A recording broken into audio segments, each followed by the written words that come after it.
Welcome everybody to the JJ and Pug Show. It is April 30th. Shoot. Last day of April 2025. We are recording from the Highland Communities Podcast Studio. We're in May. Dude, yeah. It's gonna be May. Yes, finally. Oh, I'm so excited. So I gotta do this one more time because last time when I did this, my camera completely freaked out. So I specifically edited the camera to make sure it would stick on me with this one. So the new shirts. Okay, here we go. See it right here. I want to put it right in front of me. Freaking cool, right? It's even better. Yeah. On the back. Super nice material, dry wicking. Perfect. And, you know, American flag. Listen, we are patriotic on the show. Yes, we are. Know. So that was the blue one. By the way, I'm showing everybody the shirts for those of you who do not watch us on YouTube, which you should.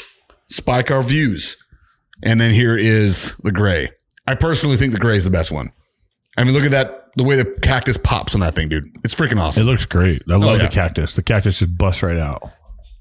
That's out of the way. And this is one that everybody loves.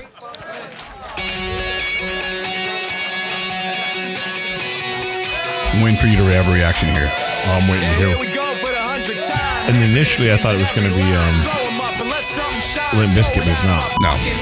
This is Linkin Park. The song Bleed It Out. I don't know if I've heard it. Oh, you had to have heard this song. Oh, yeah. I'm bleeding it out. Exactly. Yeah. Dude, Linkin Park to me is one of those bands. Iconic? Iconic is absolutely the way I would describe it. I would also say, like, underrated in some way. Yeah, Chester. What was his last name? I can't remember his last name. Yeah, Chester. Isn't he a native Arizona kid? Yeah, he lived in Gilbert. Lived in that White Wing off of Pecos and Higley area. Yeah. Super sad. Anytime you hear about something like that, well, he was kind of tied to that weird like conspiracy or something, right? Like with the whole like, yeah, there's something in his death was like not a conspiracy, but like he was tied to some kind of like it was like he was. I want to say it was like an outcry for some to recognize something. Oh wow! And my mind tells me it had to do with like child sex trafficking or child abuse of some sort that he may or may not have experienced. But I can't remember. Right? And I may be way off. It may not be him, but I feel like that was him. I did not know. I don't know. That is a complete needs to be fact checked for sure because I know that happened and I want to say it was around him because it had something to do with the way he committed suicide. All I know is when he committed suicide. He had a lot of kids. That much I know. He had a lot of kids, and it was like, I was one of those things when I heard him, like, dude, how could somebody? This isn't the exact same time, but I felt the same way about it. My all-time favorite actor is Robin Williams. Oh, I think that guy is like phenomenal in every role he ever did. Whether you liked the movie or not, that guy embodied it, right? To like a perfect degree. And when I heard out that he committed suicide, his was for different reasons. He had what's called Lewy body dementia or Alzheimer's. So basically his brain was fighting against himself, which I think is probably true of anybody that commits suicide, right? There's some aspect of that where your brain's not working right. Like you're unable to think things clearly through.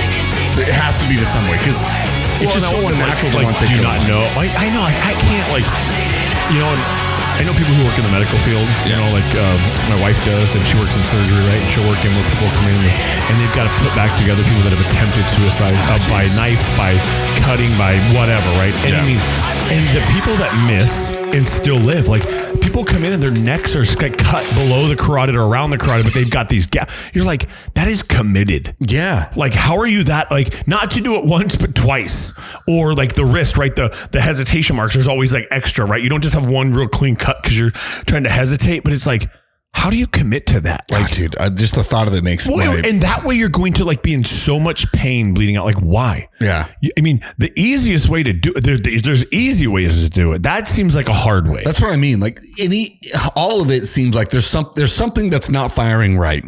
The best way I can put it is you're not playing the full deck of cards. That's the way I always put it. Like, you can be 51 cards short of a 52 card deck, and that one card is pretty important. And suicide is one of those things that, like, as much as you're relieving your pain, I think you just add it's a selfish thing to do. Yeah, because you have now affected everybody. Because now, regardless of what you do or how you do it, it's what could we have done to save him? What did we miss? Why did we not see it? Or what was said? Was it me that said something? I think it brings on a whole bunch of guilt, and that's just. It sucks, man. That's a rough thing, man. And luckily I don't know anybody personally that's done it. I've never been directly affected, but it's just sad. Like, I don't know. Suicide's hard for me to wrap my mind around because I feel like in today's world, you can literally pack up a backpack, get on a one-way ticket plane, land somewhere in America, right? It can be anywhere, remote city America or metropolitan, and start over. Like you really can figure out a whole way, right? You can change your name over. You can do all that before you leave, change your name without anybody really knowing besides you, right? Yeah. You can then get on a plane. I would go somewhere foreign too. Like why not?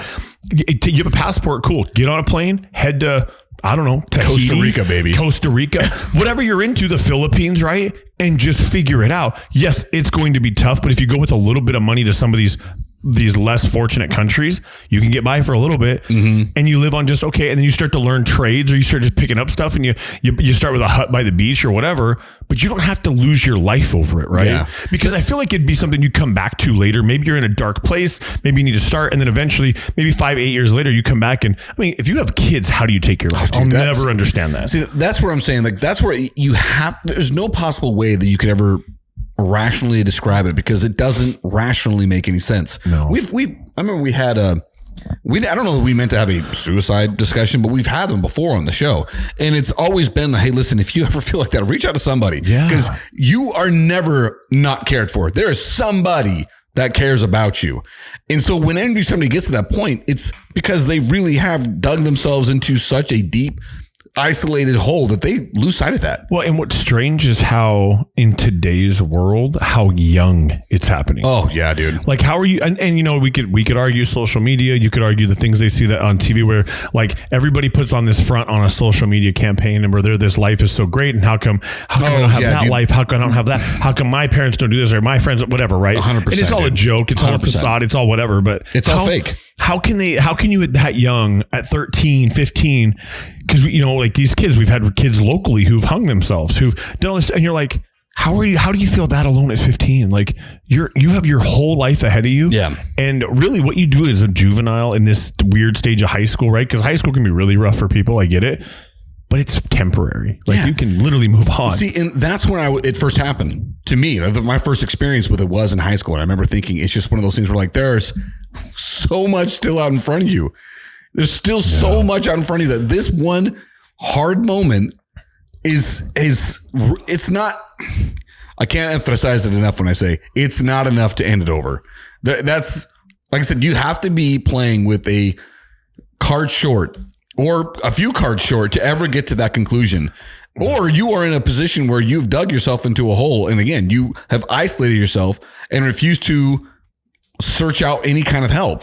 And ever thinking that that's the only way out is like wrong in every regard. Well, I don't know how you can feel like that. I guess like I'm thankful I can't relate to that, right? Because I don't think there's not. I mean, I get worlds fall apart, life gets destroyed, whether it be by death, divorce, whatever these things are. Yeah. But for me, it's like, dude, I've been in some. I guess we all have our own baggage, but it's never been to the point where I'm like, it would just be better off if I took my life. Oh and dude.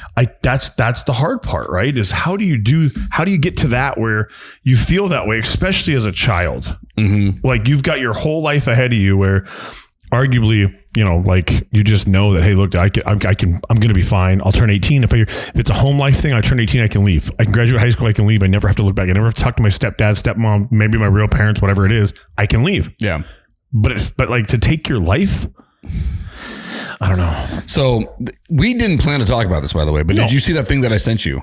It's crazy what Linkin Park just did to us. I know, because that was not the direction we were down a dark road. But that thing I sent you from Scott Galloway, he's an NYU professor, and he is really, really, really big, right? And he's been posting this stuff for a long time about like what he calls the masculinity crisis in America. And it's and he is not the bro guy, right? Like I said, he's an NYU professor. This guy is, to me, very smart.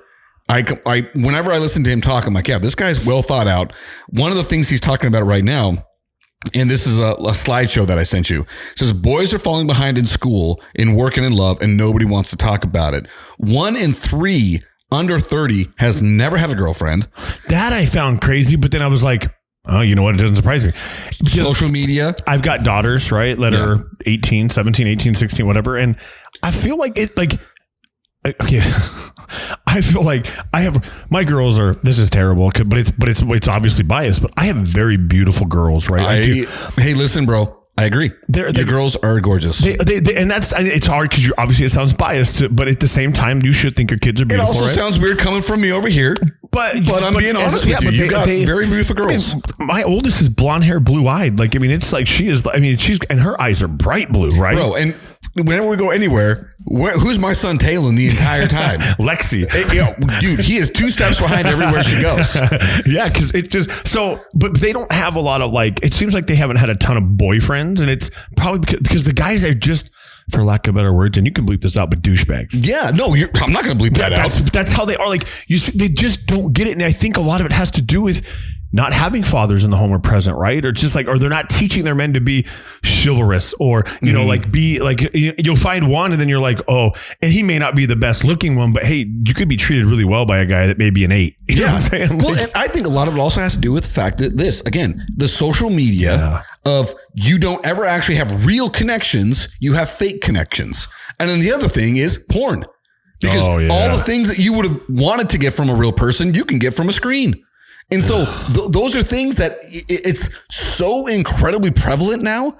It's unbelievable how easy it is to access that stuff. You don't have to search for it. It finds you. Well, and that creates such a fake facade completely of what sex fake. Is. Yeah. Like if you're a teenage boy and you're like, we've all been there, right? But back in our day, we didn't have phones. I mean, that sucks because everything moves on a screen. It's different when you look at a magazine, right?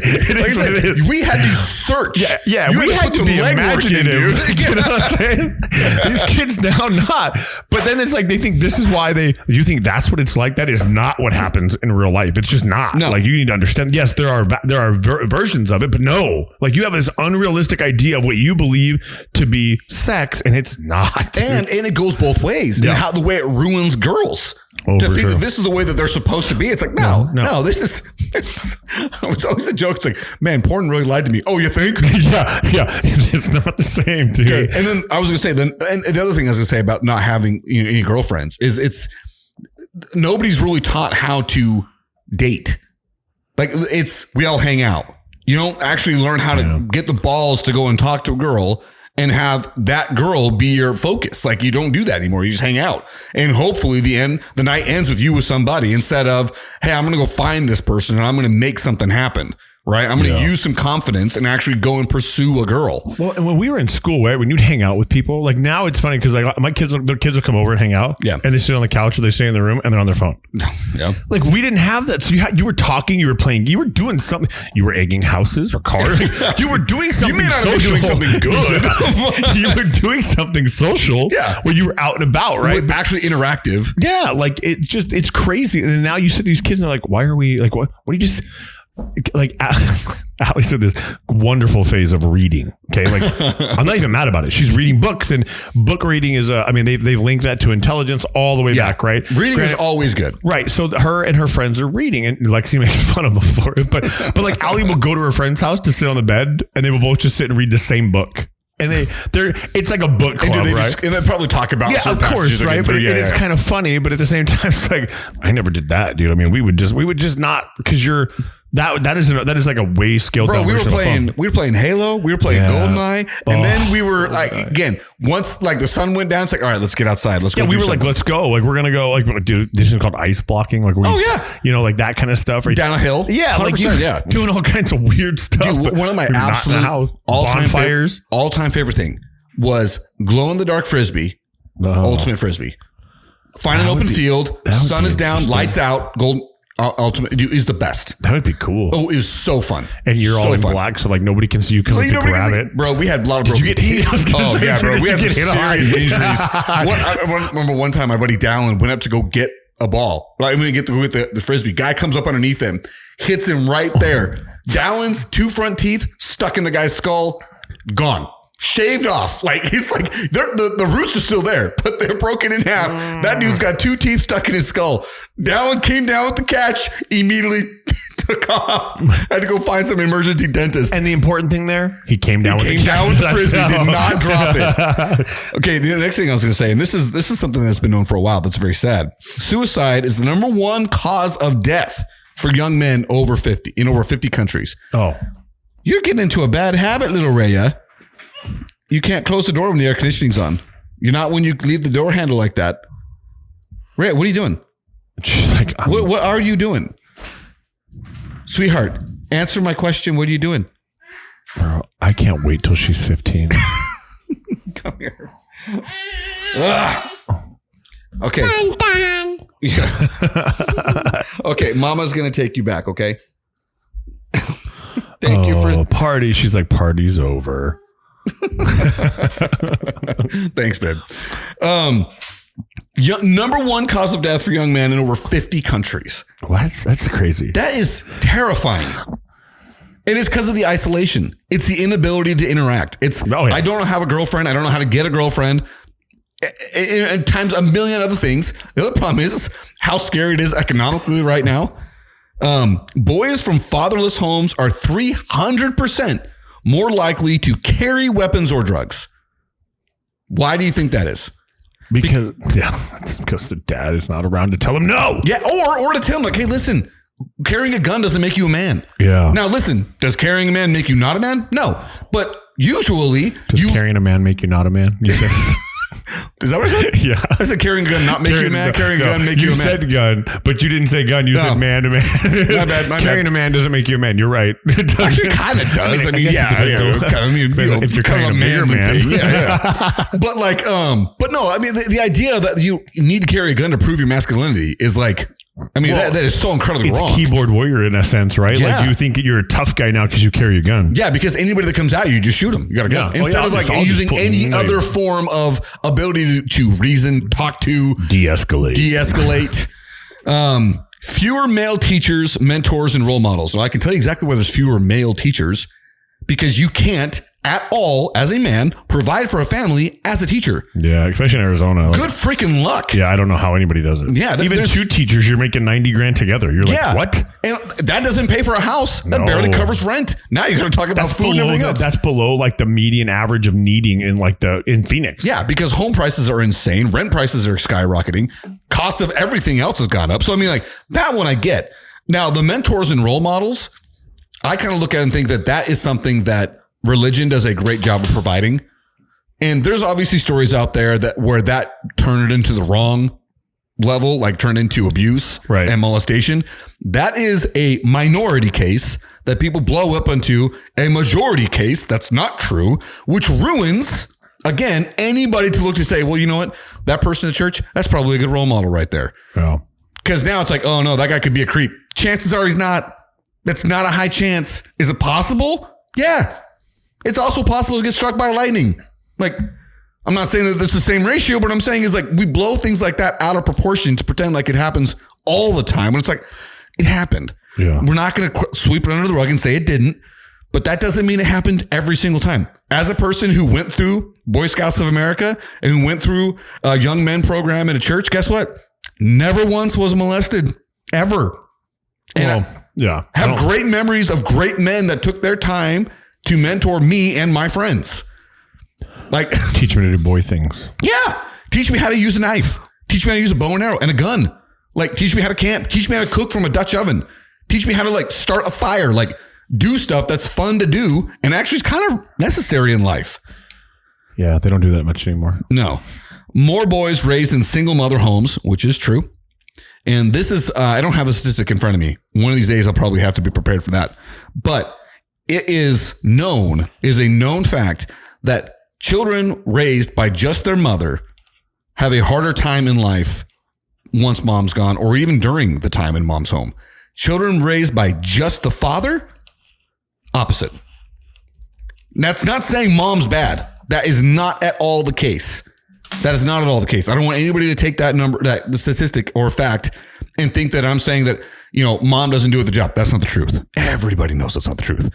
The point is, that's how important it is to be a dad, that we've just completely swept under the rug and say that's not important at all. Men suck. Toxic masculinity is the worst thing in the world.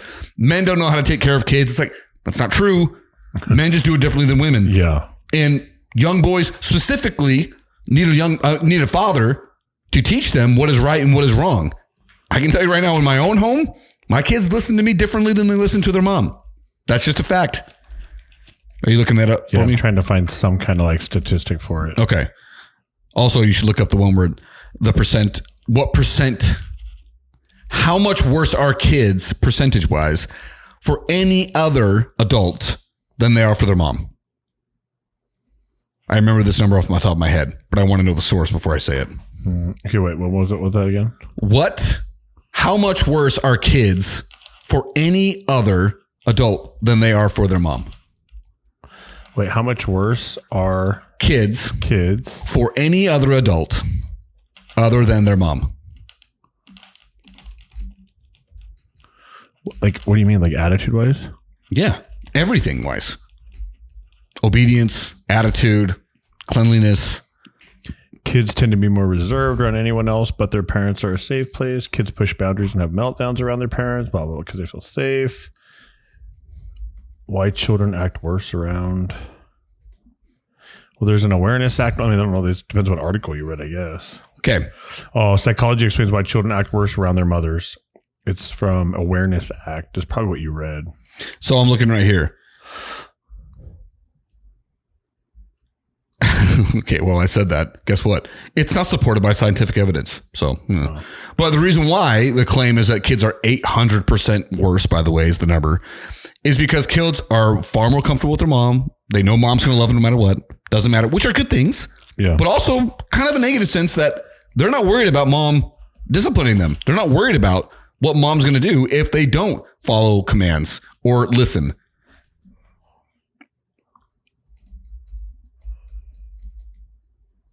So it says research suggests that children raised by single mothers are more likely to fare worse on a number of dimensions, including school achievement, social and emotional development, health, success in the labor market.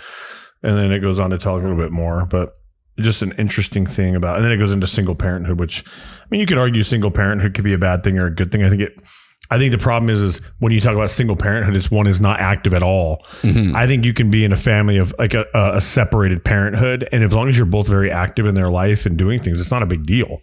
It's when you're not. It's when you talk about single parenthood, it's, hey, mom says, take the kid, dad, I don't never want to see him anymore, or vice versa. And then you have, these issues later in life. Mm-hmm. That's also very true. That really the activity in a kid's life is the most important thing to talk about. Well, and just being present, I think, right? It doesn't matter if you're married, baby daddy, whatever you are, baby mama, whatever. Be present with them both. Like, you need to be in a unified front with your children. Like, that's just the way it is. Like, like, I'm sorry if things don't work out when you first have a baby with somebody and you have to get, but that doesn't mean the kid has to suffer, because at the end of the day, that's the only person who does suffer. So this is according to Medium.com. Single father households do vastly better than single mothers. And here's the real reason why. And I'm not going to read the whole dang article, but it is on Medium.com. And, it's going to make me pay to read it. So yeah, definitely not going to do that. Absolutely not. Unless you sponsor us. Yeah, Medium. Hey, then guess what? I'll throw you lots of shout outs. There are no nationals programs to support male development. I don't really know what he's talking about there. Professor Galloway's going over there, but I mean, yeah, there aren't other than school. I don't know what else to say about that. A digital world that rewards passivity and not growth. That's very true, because you can get whatever you want in a quick 30-second clip. And I'm talking about porn or whatever else. Anything, yeah. You don't have to work for 30 seconds. I'm being realistic here. All right. And then here's the other thing. Let's see. This is what his solution is. He says it's called new masculinity. He's basically saying masculinity is not toxic. It's missing. We don't have it anymore. Being a man means, according to Professor Galloway, providing, protecting, procreating, and what is it you said about what's most important about being a parent? Presence. Showing up. Those are things. If you did those things, if you were, again, providing for your family, protecting your family, procreating and creating a family, and then showing up for your kids, like, how much better could life be? If anybody thinks back to like their favorite things, it's their parents were there for them. Like one of my great memories is the fact that my dad rarely, if ever, missed any sporting event I played in. He couldn't be at every single one of them, because guess what? That's a human. I hate missing him. Like, like Ava, I missed her. I had a golf thing on Saturday and I played in like a tournament that day, and it was, I got home, but I missed her. I just missed her. She plays flag football, and I don't have boys. So like, flag football is as good as it's going to get for me, people. Like, that's all I got, right? Mm-hmm. And I felt so bad that I'm actually turning down a job on Friday to make $1,000 because I will miss her game of 40 minutes. Dude, and that's showing up. Yeah, I don't care. Like, I'm like, you know what? The money, I can make money anytime. I'll never, like, what was that? The famous line from Iron Man, right? And it's, or maybe the Avengers, and it's phenomenal. It says, no amount of money ever bought a moment of time. Oh, that's a good line. And with kids, that is the most truest statement ever. Oh, it doesn't matter how much money you make. It doesn't matter what you're doing to support your family. No amount of money ever bought a moment of time. That's a fantastic line. I never even thought about that. Yeah. And it is like, holy crap, dude. Yeah, dude. Yeah. That is like there are not very many things like wording things I would tattoo on my body because I feel like it's just words. But that is like a deep, deep thing that you just, even with everybody, right? Because we get caught up as males in our masculinity and whatnot, providing and doing all this stuff that we feel like we have to do these things, which we do, right? I think it's an internal thing. Most of us feel that way. But what you sacrifice at home is tough. Like when you look back, and it doesn't have to be at home. It's, it's all the I remember I did, and I'm guilty of this, and I'll try not to get emotional about it. But like, I didn't like when my mom passed away the way she did. It was fast. It was like less than a month, right? I mean, boom, gone. Yeah. I regret always not going up to see her more because I was always like, I got to work. No, I have this going on. We have this, and again, I don't get that time back with her that I lost.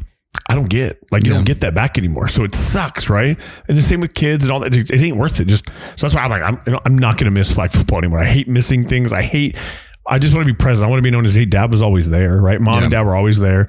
You see parents all the time it doesn't matter if they're divorced, whatever. They're showing up to watch the kid. That's what it's there for, is the kid. Yeah. And dude, I'm really sorry that, but dude, you didn't get emotional. I'm emotional over here, dude. I'm telling you, man. I'm really sorry that there are things that I just not regret, but that you just think about when you just because it's the truth. You get so caught up in life. I mean, I graduated high school. 3 months later, I moved out of the house and never looked back. Never went back. I stayed away from there. I didn't need to live with mom. Didn't need to live with anybody. And I just was always like, oh, I'll go up later. I'll go up next month. No, I'll wait a month. I'll always wait. I'll wait.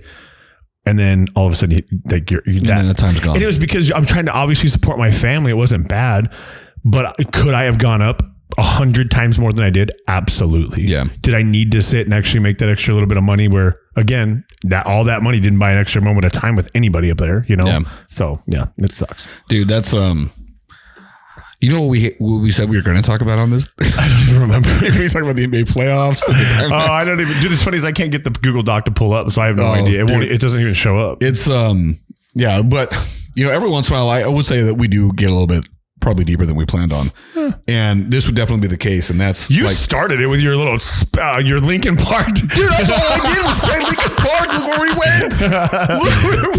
By playing a song. Rabbit hole 29 minutes later. I'll also say this about one thing about music, right? And again, I don't need to go that is the power of music. Oh, that is the power of music. It will can remind you of some things that happened years and years and years and years ago that you completely forgot. And two, like the right song, the right moment, dude, it hits. It's almost like it's divine intervention sometimes, dude. Right? Like you hear these songs and you're like, I've never heard this before. Or you've heard a song a ton and all of a sudden you listen to it and you're at a moment in space where you're like, holy crap, dude, like that's no joke. Dude, there's two songs that I'm thinking of right now that had this exact like huge, powerful moment on me. One is a song called Lorraine by Paul Simon. And Paul Simon's my favorite singer-songwriter of all time. And the whole song is about how we fell in love with this woman, Lorraine. They had a great life, weren't able to have kids, and they were a little bit bummed about it. Things got hard, Lorraine left. The guy got super sad, depressed, started like looking at life a little differently. And then one day, Lorraine came home. It was Christmas morning. She came back. Life's great. It's amazing. Only to find out a little while later, she's going to die. She's got some sort of sickness he didn't say in the song. And the whole song is like, there's this really heartbreaking thing where like this poor guy like was losing the love of his life. Yeah. And just when they think things got better, things got worse type thing. And I remember thinking like, dude, what if that happened to me? Like I remember I was on a hike and come down the mountain, I'm all by myself, and I'm like starting to tear up. I'm like, dude, what if Slade got sick and died? Like, I'm like, it was just, and this was when it was just her and I. Yeah. And the possibility of having kids wasn't looking good for us. And so it was really poignant in my moment in that time of my life. And another one, and I don't remember the name of the song, but it was by Yellow Card. And Ocean Avenue. Just kidding. Definitely not. This was a song that was like really, really sad. The first time I heard it, I didn't really recognize it. The second time I heard it, I started really listening to the lyrics. And it was right after we lost our boy. And it's about how the singer's wife either had a miscarriage or something similar to us where they lost a child in utero. And he was talking about how he was never going to be able to watch Star Wars with his son. And he was never going to be able to do this with him. He was never going to be able to do that with him. And it really, dude, oh yeah, dude, I can imagine. I lost it. I had to pull over. I was driving. I had to pull over and like sit there and just let it all out, man. Cause it was, but that's the power of music, bro. Songs are powerful, man. They are. And you know, the people that write the songs and they're in tune, they're going through something, right? It's like, some things are just crazy. Like you listen to these, like my mom, there's always songs. Grief, I think, is one that really pulls out some strong songs and stuff when you're going through something with grieving in some sense, right? Or hard things in life when you're in a position, when you're just like a dark spot, right? There are some songs that you're just like, dude, I feel every bit of this, right? It's crazy. Sometimes and it maybe doesn't last long, but you just, in that moment, you feel lost or you feel down or you feel whatever. It's like, oh, this song hits so well. Yeah. That's 100% music's true, crazy, dude. man.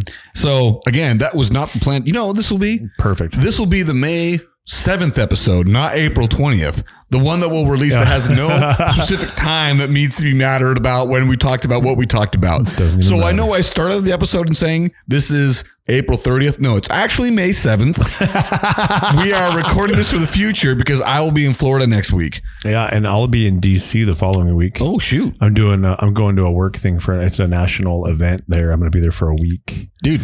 Totally flying first class too, bro. Oh, yeah. Is this like what you did last time? No, it's similar kind of the same. Well, that's the reason why I'm going to DC again, right? But I am not. I've flown first class to the East Coast twice.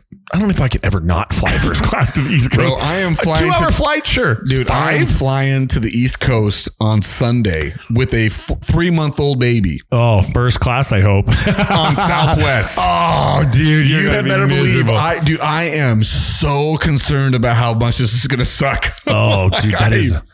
it's going to be a rough one, dude. Nope. It is going to be a rough one. Luckily, this is actually a fun trip. It's going to be us, my whole family, taking the kids and everybody, Shale's parents, and Shale's older sister. We're all going to Florida to see the younger sister. We're all going to be on the same flight. So the one thing I'm like, dude, I have many people. Wing. I have many people to pass this baby off to. So it's like, okay, we're going to be good. Right. The baby's going to be taken care of, but at the same time, like, dude, I'm going to be able to hold this baby the whole time. You ever worry about running into a Karen in that situation? Like somebody just a total, see you next Tuesday type? I worried about that the first time we went with the kids. And this was when Rhea was just over a year old. Okay. I worried about that until I realized we're flying to Orlando, Florida. Who's going to Orlando, Florida? Families. All families. All families. And this is when I was holding Rhea. Something happened. I don't know what it was. She started having some sort of weird allergic reaction. She started breaking out in hives all over her back. She was getting really itchy. She wasn't getting fussy, but I was getting worried. And I asked stewards, like, hey, do you guys have Benadryl or something like that? And one lady, like 3 or 4 rows up, do you need Benadryl? Do you have a baby? Popped it out, handed it over. I'm like, okay, you know what? We're going to be all right. We got families on this. That's cool. See, those are moments you're like, thank goodness people are still human. Oh, I know, dude. Because for us, like we'd never dealt with any kind of allergy. Since that moment to now, still nothing. Yeah. Like even before, nothing. No one's ever had any allergies. So I have no idea what it was. Well, it's most people are parents, right? Especially later on. Dude, I'll tell you, like people like a crying baby in a restaurant, I don't hear it. Like it doesn't, right? Just now there's crying and then there's throwing a fit. Throwing a tantrum. That's a different story, different right? I'm going to choke that child for you. but like a crying little infant crying, I'm like, it does not like, because and as a parent, you're always like, I'm so sorry. Like, I'm sorry. I get it. I've been there. I'm like, hey, I'm good. Like I didn't even hear it. In fact, it's soothing. I'm about to fall asleep right now. The one thing I will say about like, listen, the kids throwing a tantrum. If the parents are doing nothing, then Well, right. If the parents are really like, you can tell that they are like trying so, because I've been in this moment where like if my kids throw a tantrum and I'm like, dude, if we were at home, kid, you have no idea what would be I'm telling you, bro. In public, I have to watch myself, but dude, if you were at home, guess what's gonna happen? Like, oh, dude, take her to the car. That's what I did. But that's what I do. I get up, we walk out, and it's usually like I'm trying my hardest not to like stomp out. But, oh, dude, I'm stomping like freaking. Oh yeah. I'm pretty Paul Bunyan out of there, dude. Her in the car seat, shutting the door with the air on, and if I had a cigarette, I would smoke it just to cool myself down, dude. With that, you know what? Don't breathe. Breed. What a great way to end that one.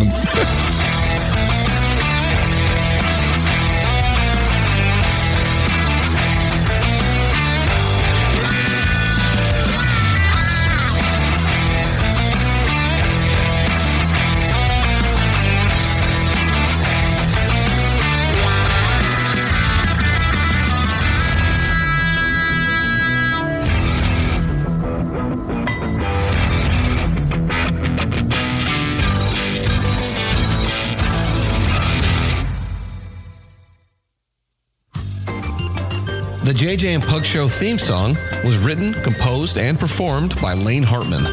Special thanks to Highland Communities for all the support given to our show. You can find the JJ and Pug Show podcast wherever you do listen to podcasts. Look us up on Facebook, Instagram, and TikTok. Remember to share the show with your friends and family and subscribe wherever you do listen.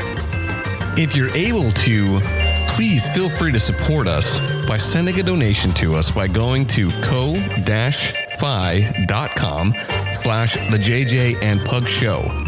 That is ko-fi.com/the JJ and Pug Show. Again, thank you so much, everybody, for all the support, whether that is by simply listening, whether that is sharing it with a friend, or giving us that sweet, sweet cash. We truly appreciate it all. Thank you so much.